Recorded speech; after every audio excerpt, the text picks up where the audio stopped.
Devaswom board president മാധ്യമങ്ങളെ കാണുന്നു. അത് ഓഡിറ്ററുടെ കുറ്റമായിട്ട് ഞാൻ പറയുന്നില്ല. ഓഡിറ്ററുടെ ചോദ്യങ്ങൾക്ക് ഞങ്ങൾ മറുപടി കൊടുക്കാത്തതിൻ്റെ കുഴപ്പമാണ്. പല നടപടികളും എടുക്കേണ്ടത് ബോർഡിനുള്ളിൽ തന്നെയാണ്. അപ്പോൾ ഈ റെക്ടിഫിക്കേഷൻ എന്ന് ഞാൻ പറഞ്ഞതിന് പല അർത്ഥങ്ങളുണ്ട്, പല നടപടികളുണ്ട്. What is this rectification? ഉദാഹരണത്തിന് പല കാര്യങ്ങളും ഫിസിക്കലായിട്ട് വെരിഫൈ ചെയ്യണം, ബില്ലുകൾ വെരിഫൈ ചെയ്യണം, അതുപോലെ ചില എമൗണ്ട്സ് റെക്കൺസിലിയേഷൻ നടത്താനുണ്ട്, വെരിഫിക്കേഷൻ നടത്താനുണ്ട്. ഞങ്ങളുടെ ബോർഡിൻ്റെ സ്റ്റോക്ക് രജിസ്റ്ററിലേക്ക് പല അസറ്റ് രജിസ്റ്ററിൽ എഴുതി അത് വാലിഡേറ്റ് ചെയ്യേണ്ടതുണ്ട്. ഇത്തരത്തിലുള്ള നടപടികളൊന്നും നടന്നിട്ടില്ല അഥവാ നടന്നിട്ടുണ്ടെങ്കിൽ ഓഡിറ്റർ അറിഞ്ഞിട്ടില്ല. അപ്പോൾ അതുകൊണ്ട് ഈ ഓഡിറ്റ് റിപ്പോർട്ടിലെ പല പരാമർശങ്ങളും ഇനി ഞങ്ങൾ വിശദമായിട്ടുള്ള മറുപടി കൊടുക്കുമ്പോൾ പലതും മാറിപ്പോകും.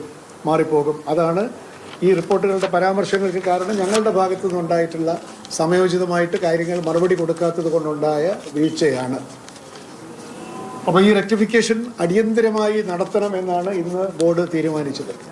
27-ാം തീയതിയാണ് കേസ് വരുന്നത്. അതുകൊണ്ട് 26-ാം തീയതിക്ക് മുമ്പ് ഇനി ഒരു 9 ദിവസം ഉണ്ടല്ലോ, 10 ദിവസമുണ്ട്. ഈ 10 ദിവസത്തിനുള്ളിൽ ഈ പറഞ്ഞ റെക്ടിഫിക്കേഷൻസ് ഒരു യുദ്ധകാല അടിസ്ഥാനത്തിൽ നടത്തണം എന്നാണ് ഇന്നത്തെ ബോർഡിൻ്റെ തീരുമാനം. ചർച്ചയ്ക്ക് ശേഷം ഞങ്ങളെടുത്ത തീരുമാനം. പിന്നെ അതിനുവേണ്ടി ഒരു ടാസ്ക് ഫോഴ്സ് ഇന്ന് രൂപീകരിക്കാൻ ഇപ്പോൾ ബോർഡ് തീരുമാനിച്ചു. ദേവസ്വം കമ്മീഷണറും അക്കൗണ്ട്സ് ഓഫീസറും പിന്നെ ചീഫ് എഞ്ചിനീയറും അടങ്ങുന്ന ഒരു ടാസ്ക് ഫോഴ്സ് അതിനുവേണ്ടി ഇന്ന് രൂപീകരിച്ചിട്ടുണ്ട് ബോർഡ്. ആ ടാസ്ക് ഫോഴ്സ് ഇപ്പോൾ തന്നെ പ്രവർത്തനക്ഷമമായി ഒരു 5-6 ദിവസത്തിനുള്ളിൽ ഓഡിറ്ററുമായിട്ട് ചർച്ച ചെയ്ത് ഓഡിറ്റ് റിപ്പോർട്ടിനകത്ത് കടന്നുകൂടിയിട്ടുള്ള പല പരാമർശങ്ങളും വസ്തുതാപരമായ വെളിച്ചത്തിൽ അത് മാറിപ്പോകും എന്നാണ് ഞങ്ങളുടെ പ്രതീക്ഷ. ഈ ടാസ്ക് ഫോഴ്സ് രൂപീകരിച്ചിട്ട് പിന്നെ ഓഡിറ്ററുമായിട്ട് ആശയവിനിമയം നടത്തും. ദേവസ്വം ബോർഡിനുള്ളിൽ ചെയ്യേണ്ട നടപടികൾ പൂർത്തിയാക്കുക സമയബന്ധിതമായിട്ട്. അതുപോലെ തന്നെ IIICയുമായിട്ട് നടത്തേണ്ട ചർച്ചകളും സംശയ നിവാരണങ്ങളും അല്ലെങ്കിൽ ലാക്ക് ഓഫ് ക്ലാരിറ്റിയും ഒക്കെ തന്നെ ഈ ടാസ്ക് ഫോഴ്സ് ഇത്രയും ദിവസങ്ങൾക്കുള്ളിൽ പൂർത്തിയാക്കും.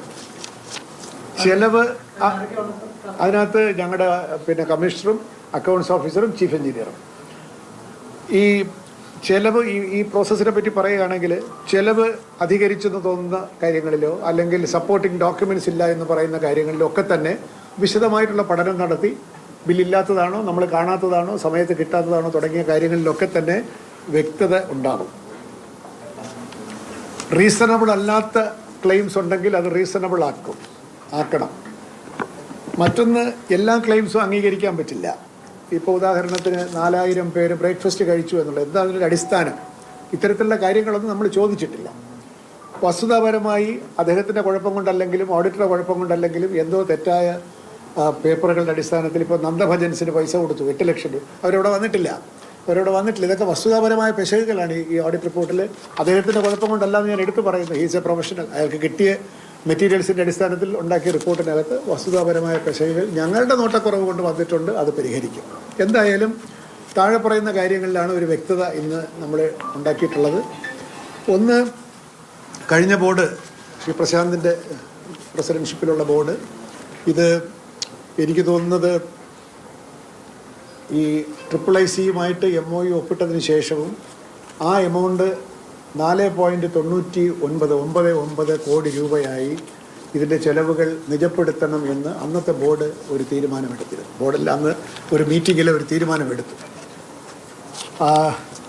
അപ്പോൾ അതുകൊണ്ട് 4.99 കോടിയിൽ ഈ അയ്യപ്പ സംഗമത്തിൻ്റെ ചെലവ് ഞങ്ങൾ അവിടെ വെച്ച് അതിൽ നിലനിർത്തും, അതിൽ നിജപ്പെടുത്തും. ദേവസ്വം ബോർഡ് അഡ്വാൻസ് നൽകിയ 3 കോടി രൂപ തിരിച്ചു വന്ന് ഞങ്ങളുടെ അക്കൗണ്ടിലേക്ക് ക്രെഡിറ്റ് ആയിട്ടുണ്ട്. ഞങ്ങൾക്ക് സ്പോൺസർഷിപ്പ് പ്രതീക്ഷിച്ച പലയിടത്തുനിന്നും സ്പോൺസർഷിപ്പ് കിട്ടിയില്ല. ഇനി കിട്ടാനുള്ളത് അദാനി തരാമെന്ന് പറഞ്ഞ 1 കോടി രൂപയാണ്. അത് കിട്ടും. അതിൻ്റെ GST അടച്ചു കഴിഞ്ഞാൽ അത് ഉൾപ്പെടെ തിരിച്ചു കിട്ടും. അത് നടപടികൾ എടുത്തുകൊണ്ടിരിക്കും. അങ്ങനെ വന്നാൽ തന്നെ 4 കോടിയോളം രൂപ അല്ലെങ്കിൽ 3.85 ലക്ഷം രൂപയാണ് അദാനിയുടേത് ഉൾപ്പെടെ ഞങ്ങൾക്ക് സ്പോൺസർഷിപ്പിൽ കിട്ടുക. ചില സ്പോൺസേഴ്സൊക്കെ പൈസ തരാമെന്ന് പറഞ്ഞിരുന്നു, അവർ വേണ്ടത്ര പ്രതികരിച്ചിട്ടില്ല. ഇങ്ങനെ വരുമ്പോഴും ഇനി ഒരു 99 ലക്ഷം രൂപ, ഏതാണ്ട് 1 കോടി രൂപ ഇപ്പോഴും ഒരു ഷോർട്ടേജ് ഉണ്ട് ഇത് വന്നതിന് ശേഷം. ഇനി ഒരു കാര്യമൊക്കെയാണ് ഫണ്ട് ഈ അയ്യപ്പ സംഗമത്തിന് വേണ്ടി ഉപയോഗിക്കുന്നതല്ല എന്ന് കോടതിയിൽ കൊടുത്ത വാക്ക് പാലിക്കും. ഉപയോഗിക്കാൻ ഞങ്ങൾ ഉദ്ദേശിക്കുന്നുമില്ല.